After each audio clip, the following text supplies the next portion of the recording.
Dale Jarrett tries to tame Talladega. It's two-wheeled wars in Charlotte. And rookies are introduced to Indy. That's all next on Race Day.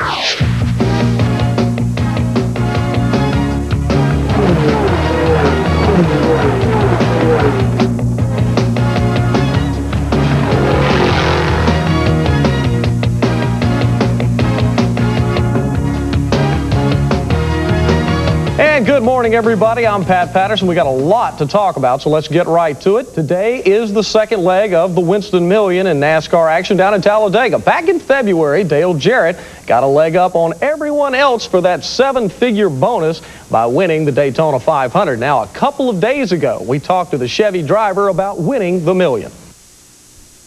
I don't talk about it much. My wife reminds me of it quite a bit, about the 100,000 and then the million also. So whenever I'm trying not to think about it, she's reminding me of it. So, it's a great bonus, kind of a race within a race that Winston puts up here for us in the middle of the year. And we can't see any reason why we can't go out and try to accomplish a feat that's only been done one time by Bill Elliott. Now, Dale's got himself in a pretty good position, but he's going to have to get by 500 runner-up Dale Earnhardt, who clobbered everybody for the pole by almost 2 miles per hour in his Goodwrench Chevy. His front row mate will be Jimmy Spencer in the Davey Allison Ford. Jarrett starts his Interstate Batteries car in third, while Rick Wilson cracks the top 10 for the first time in the Richard Petty STP ride. On row 3, it's Alabama's favorite son, Davey Allison, who's got his first career win at Talladega. Sixth is a surprise with Joe Ruttman having a fine one-lap run. Seventh is another surprise with Wally Dallenbach Jr. Eighth, it'll be Ken Schrader, who expects to do well today. And on the fifth row, a pair of Fords, an Atlanta winner, Morgan Shepherd, and Bill Elliott, who's getting tired of answering questions about what's wrong this year. Now, failing to crack the top 20 was the series' hottest driver, Rusty Wallace. Even if he had, the Miller driver's quest to win 4 in a row is an uphill battle at Talladega. In the previous 47 races, the Pontiac brand has been to victory lane just one time, and that was a decade ago. Now, it's been a busy week in the series on several fronts. Here's Tom DeWeese. 1991 Winston Cup Rookie of the Year Bobby Hamilton has lost his ride in the number 68 Ford. TriStar Motorsports co-owner George Bradshaw said that it was a tough decision, but racing is a business and it was time for a change. Greg Sachs will be in the car at Talladega today, and Dorsey Schrader will drive at Sears Point on May 16th. Hamilton's best finish this year was 15th at Rockingham. In other news, Winston Cup drivers and car owners visited Capitol Hill with some Alabama senators to lobby against a proposed new entertainment tax law. The new law would be a reduction of tax deductibility for business entertainment purposes. Instead of being able to deduct 80% of their entertainment expenses, they would only be able to deduct 50%. It reminds me of the so-called luxury tax 3 years ago when the proposal was to raise $4 or $5 billion on the luxury boats, the purchase of that. Well, what really happened was it put thousands of people out of work. Corporations that put the money into our business, entertainment-wise, bringing guests in from promotions, sales promotions, if they eliminate that, then it's going to adversely affect the service personnel, the caterers, all the motels, everything. The bill is expected to be in front of the House sometime this summer. Speaking of teamwork, a new Roadway Raceway car was unveiled at Talladega this week. The car is to show the perfect marriage between a race car, an American-made General Motors passenger car, the United Auto Workers, and the quality of their products. This provides both General Motors Corporation and the United Auto Workers a great opportunity to demonstrate the cooperative spirit and the teamwork of working on a project to completion.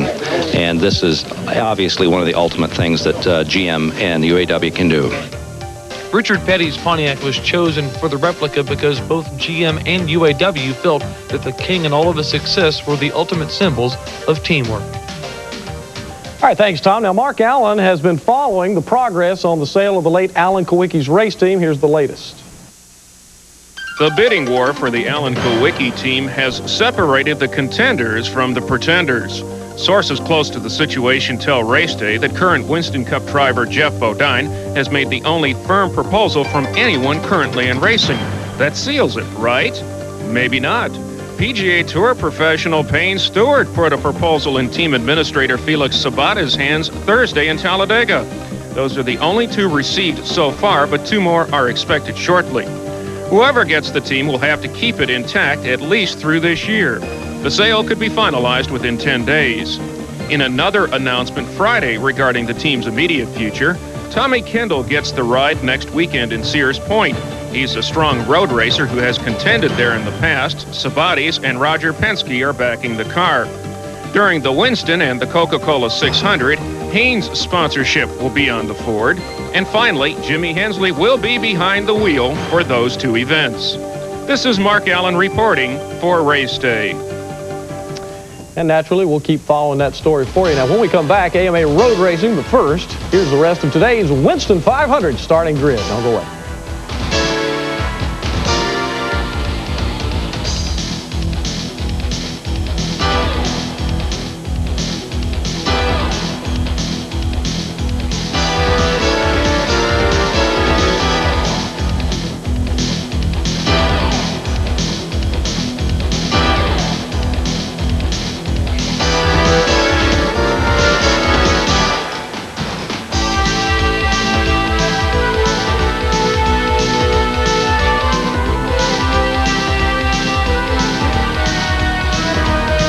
Race Day, brought to you in part by Performax from Pennzoil, the new synthetic motor oil that protects to the max. And by Mopar Parts and the Chrysler Plymouth, Dodge Truck, Jeep, and Eagle dealers who sell and install them. And by Murray Moores, tough as they come.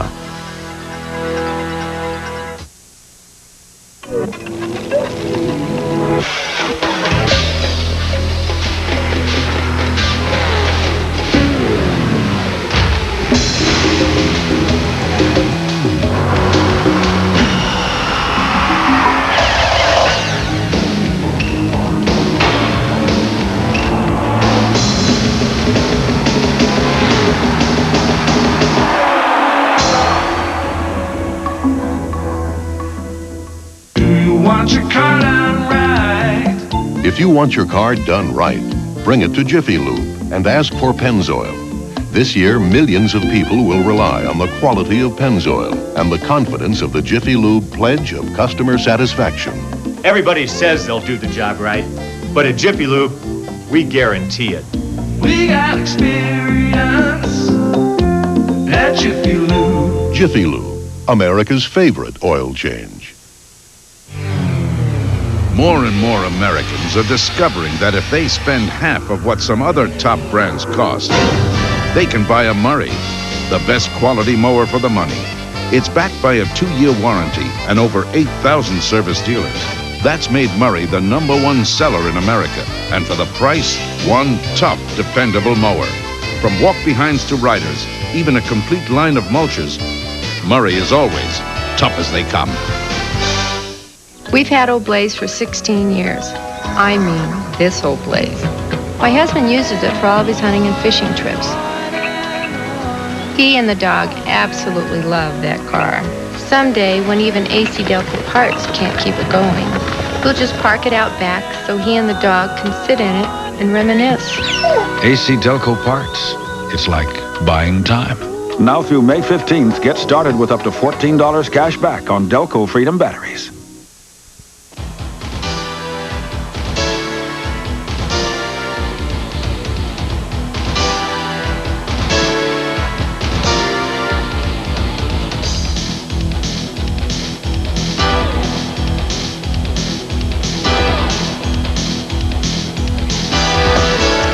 Welcome back, everybody. Today marks stop number 4 on the AMA National Road Race Trail, and in the premier Superbike visit to Charlotte, Honda fans will be pleased to learn that Tom Kipp has earned the pole. In our Kawasaki report, Doug Polen and teammate Pascal Piquet are next, along with Colin Edwards, who completes the front row. On row number 2, it'll be Miguel Duhamel, Jamie James, and Thomas Stevens, and Takahiro Shiwa will be in the third rider in that row.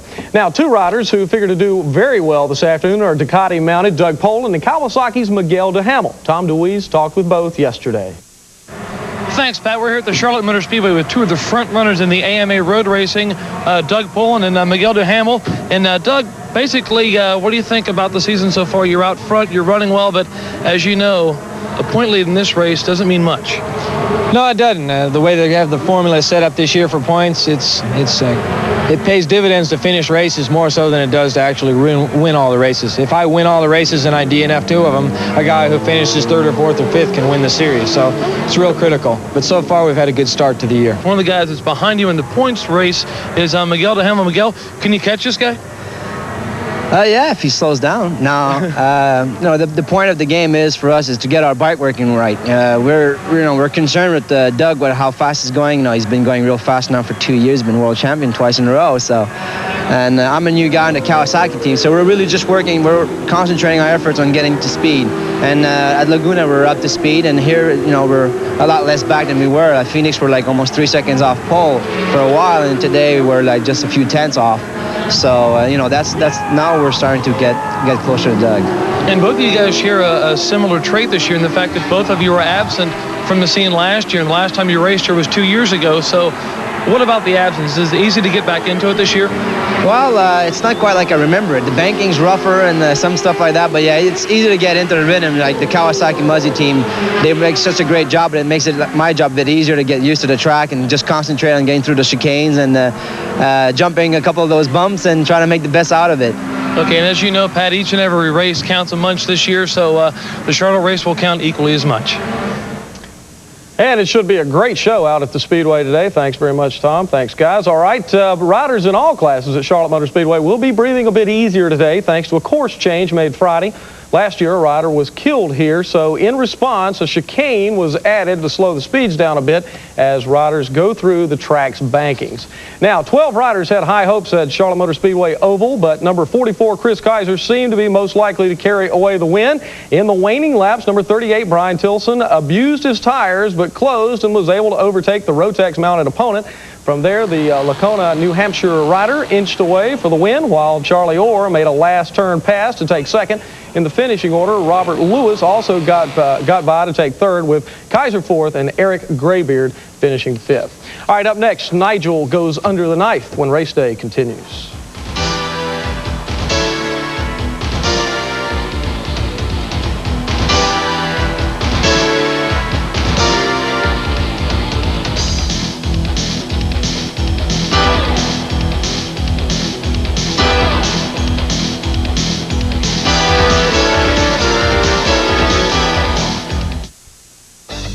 They say I'm quick. They say I'm lucky. Thanks to my dad, I do have the best of everything. He even bought the crew Red Wing shoes before they became a sponsor. Well, Red Wings are the best, and like Dad says, the crew needs the same kind of traction I do. They're right. I am lucky, but it don't hurt being quick.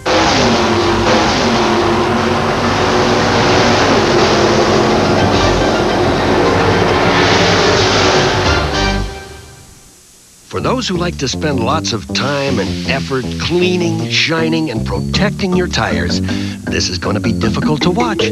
Because with no-touch tire care, you don't need to rub or wipe your tires to make them look great. It's true. You just spray it on and leave it alone. No touching. Now, we know it's hard, but you've got to fight it. Come on, you can do it. That's good. No-touch tire care. The best touch is no touch.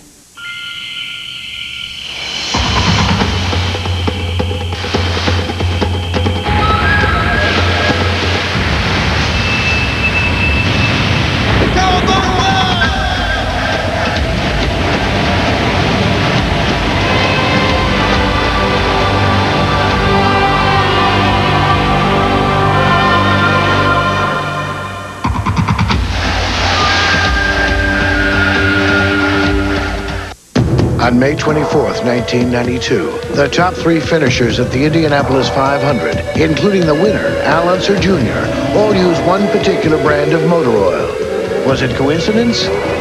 No, it was Valvoline. People who know use Valvoline.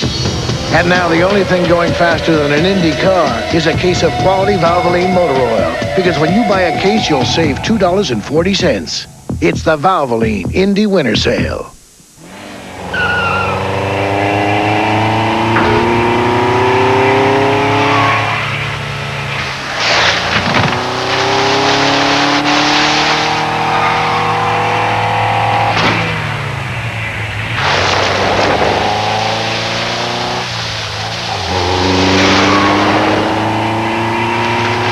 Anything you can handle, we can handle. Yokohama High Performance Tires.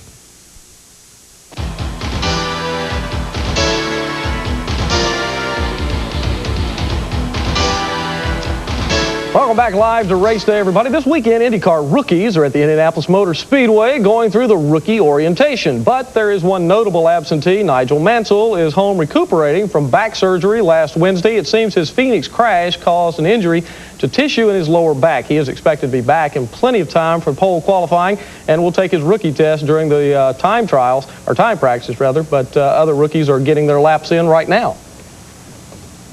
With the most famous rookie of the bunch on the mend, focus turned to a driver who had not made his decision about returning to Indy until January. Three-time world driving champion Nelson Piquet severely injured his feet in a practice crash here last year, then had a brief tiff with car owner John Menard. But here he was, turning laps again in a Menard machine and feeling good. Every time you do, after 1 year, you do some laps in Indianapolis, the first 20 laps is very impressed because, of course, I want to go quick as soon as possible. And my first 20 laps was quite difficult. And after that, I was going flat everywhere, and I went up the time very quickly. Rookies are deliberately prohibited from running 100%. USAC officials keep drivers well under qualifying times, looking for consistency and not speed. Still, this place can be a bit overwhelming at first. It's definitely intimidating a little bit, but we're concentrating on business right now and trying to get through this rookie orientation thing, and we'll come back here and work hard through the month of May. And it's great to be here. This is a place I've always wanted to be, and I'm just happy to be here. Notice Gordon's car number. It's not the 14 he's run everywhere else. That leaves the door open for A.J. Foyt in case he wants to try the Brickyard one more time. The 14 car is entered, but no driver is listed. The 10 rookies continue through today, hoping it won't be a crash course in learning to drive at Indianapolis. And coming up on our evening show tonight at 8:30, rookie Mark Smith will join us live by satellite to talk about his first impressions of running at the Brickyard. Let's turn and check the clock back to last weekend and get you caught up on highlights from around the country. Some people would say that it's better to be lucky than good. Right now, Doug Heverin is enjoying a little bit of both. When the top 10 qualifiers for the Icebreaker drew for starting positions, Heverin ended up starting on the outside of row number 1. Charlie Pasteryak was equally as lucky by drawing the pole position, but soon experience gave way to luck as Heverin took the lead on lap 12 and showed exactly why he was the current points leader. But while he had good luck, others had bad luck. For example, Reggie Ruggiero, who's expected to be a contender, never really emerged and was never a factor. But one who would play a factor was Jan Leedy, who led 2/3 into the race, but soon he gave way to Jeff Fuller, who had charged up through the field to take the lead, and Fuller then went on to win his first race of the year. Following him in second was Leedy. Heverin, who kept his points lead, came in third.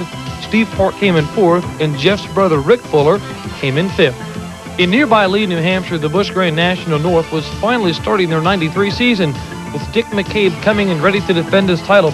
But sitting on the pole was not the defending champ. Instead, the Rookie of the Year, Curtis Markham, and he quickly took advantage of the location up front and led for the first 116 laps.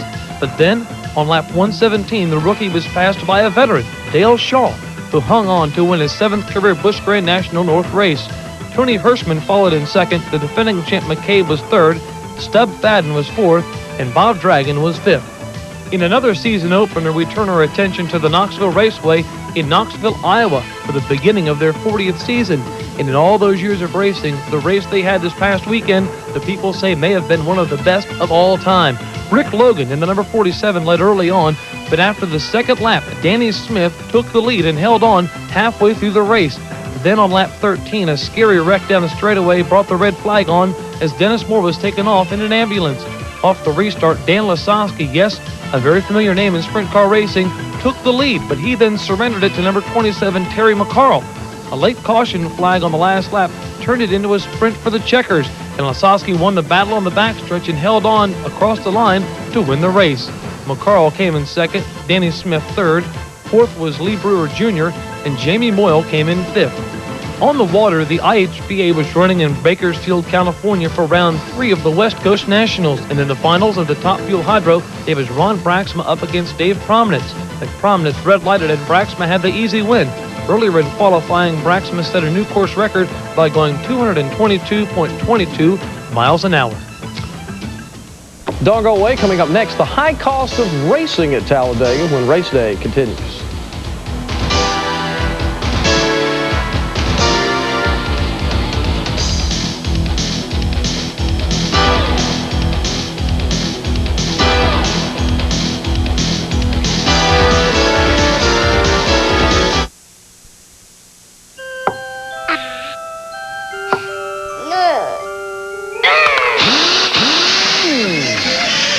If they're not Mopar parts, even if they say they'll fit and look like they'll fit, the question is, will they really fit?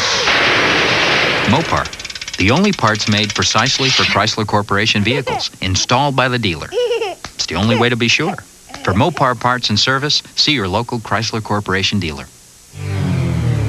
More and more Americans are discovering that if they spend half of what some other top brands cost, they can buy a Murray, the best quality mower for the money.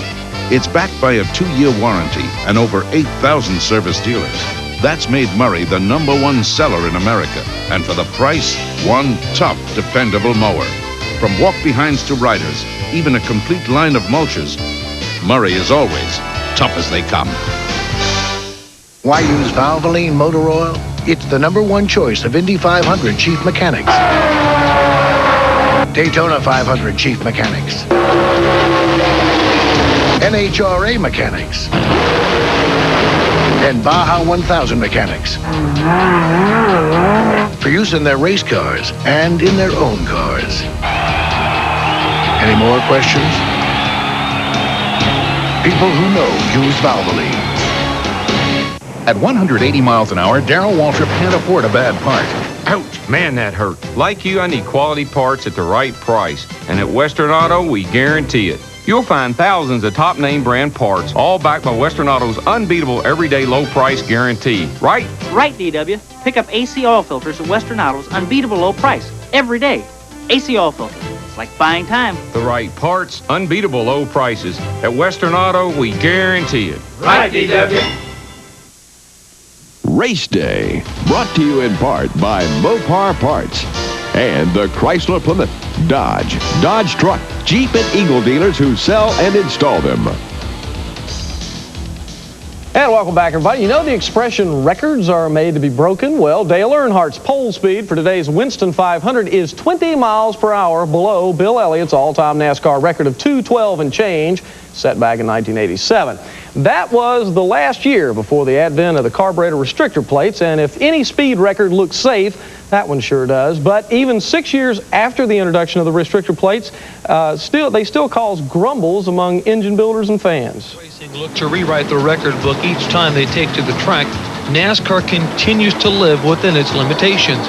Sure, individual track records can still be broken each week, but the unknown is known. Restrictor plates have answered the question, how fast could a stock car go? This is racing, and racing is it's a challenge. It's a gamble you take, you know, and people know, drivers know. I mean, the risk factor that's here. But NASCAR didn't want to take the risk, so they slowed the cars down.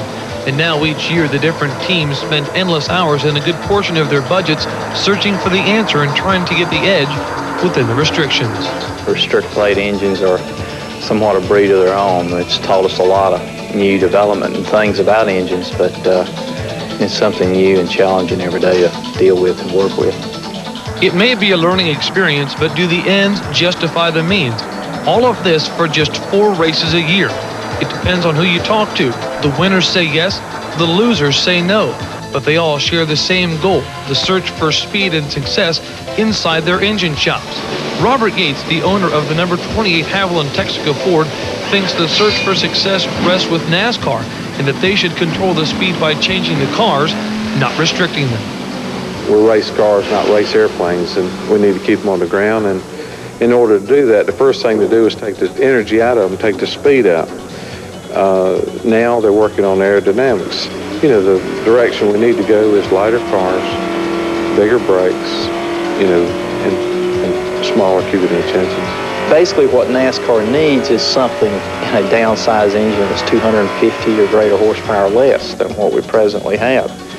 Well, I don't know exactly how far that's going to carry you. I mean, today's engines are, in the neighborhood of 2 horsepower per cubic inch. So, you're going to have to get pretty small to get something back down in the 400 horsepower range. But changing engines, much like the restrictor plates, would bring controversy and another big expense into an already much debated and expensive problem. This is Tom DeLuise reporting for Race Day. And the debate rages on. All right, late word from Talladega. There is a 70% chance of rain today, but NASCAR thinks there's a big enough hole in the weather to get the event in. It was a clean final practice yesterday afternoon, and the only major item happening at the track this morning is an engine change in the Rick Mast entry. Now, today is also the NASCAR Twins at New Hampshire International Speedway, and at this morning's Mopar Performance Report, Mike Stefanik has the pole for the modified portion of the show. Points leader Doug Hevron starts second. Jan Leedy and Mikey Winitsko are on row number 2. In Grand National portion, 3-time champ Jamie Olby and Mike McLaughlin have been at the point, while Kelly Moore and Tony Hirschman will start right behind them. And still on the pole in the ASA race in Ohio after the week's delay due to rain is Johnny Benson Jr. He's joined on the front row by Scott Hansen. On row 2 are Jeff Neal and Tony Raines. And this is the first race where if ASA feels someone is an aggressor in a wreck, they'll be booted to the back of the field. Now, we'll have highlights of all that race coming up tonight on the evening edition of Race Day, along with Winston Cup highlights from Talladega and the Busch Grand National show last night in Rougemont, North Carolina. From the two-wheel world, we'll have AMA Superbike highlights from Charlotte, and we'll have the race winner in the studio. All that plus sprint car action from around the country, and we'll check in at Indianapolis to wrap up rookie testing for this year's 500. That's all at 8:30 tonight on Race Day, your only same-day source for motorsports news and highlights. I'm Pat Patterson. Thanks for watching. Enjoy your racing day right here on TNN.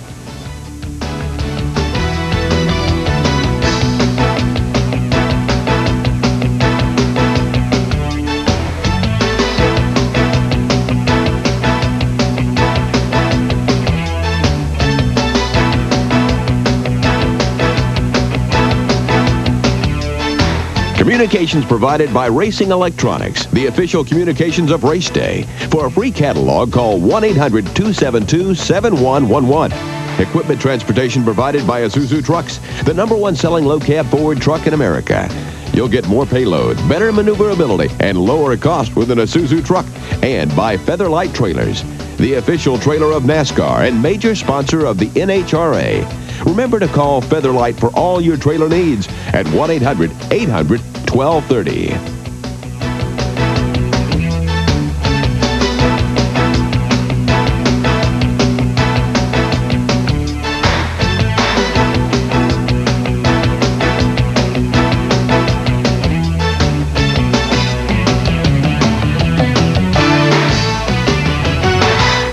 In Fisherman, next on TNN Outdoors.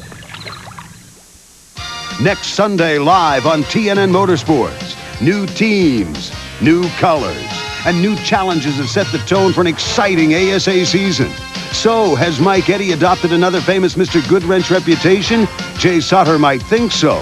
But like they say, that's racing. And this year, you're going to see some of the best ever. Live from Milwaukee, the ASA AC Delco Challenge Series Badgerland 150. Next Sunday, 2 p.m. Eastern, only on TNN Motorsports.